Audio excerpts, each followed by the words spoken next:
অর্ধ শতাব্দী পের হয়ে গেছে, এখন রাস্তায় দাপিয়ে বেড়ায় এই স্লোগান দিয়ে যে ৭৫-এর হাতিয়ার গর্জে উঠুক আরেকবার। সেখানে কি আমাদের জীবন শঙ্কা আছে? তাই তো ৭১-এর ঘাতক দালাল নির্মূল কমিটির প্রয়োজন।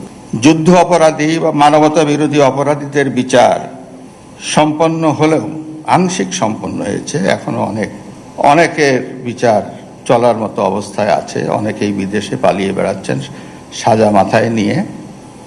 সেখানে অনেক রকম আইনি চক্রের কথা বলে তাদেরকে দেশে আনা থেকে বিরত আছে।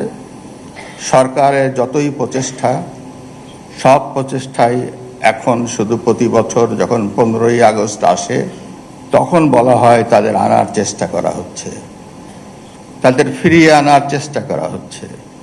কিন্তু ফিরিয়ে আনার যে প্রচেষ্টা প্রয়োজন সেটা আইনের কথা বলে সেটা করা সম্ভব হচ্ছে না।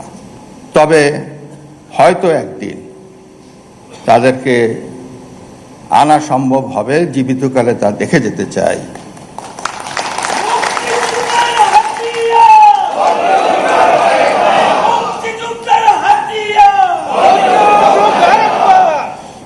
স্বাধীনতার 53 বছর পরেও ঘাতক দালাল চক্র মুক্তিযুদ্ধ ও স্বাধীনতার চেতনা সহ আমাদের সাফল্যকে ম্লান করে দিতে বিরামহীন অপচেষ্টা চালিয়ে যাচ্ছে। সুযোগ পেলেই বিষধর সাপের মতো ছবল মারতে চায়।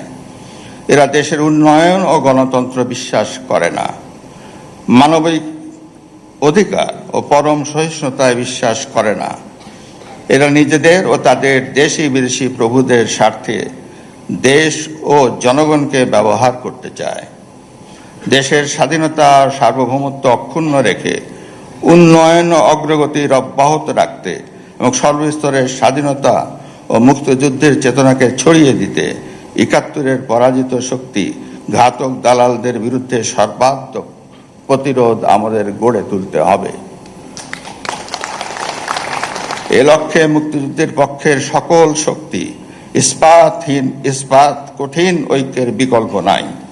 ব্যক্তি ও গোষ্ঠীর স্বার্থকে উপেক্ষা করে দেশ ও জনগণের স্বার্থে কাজ করতে হবে।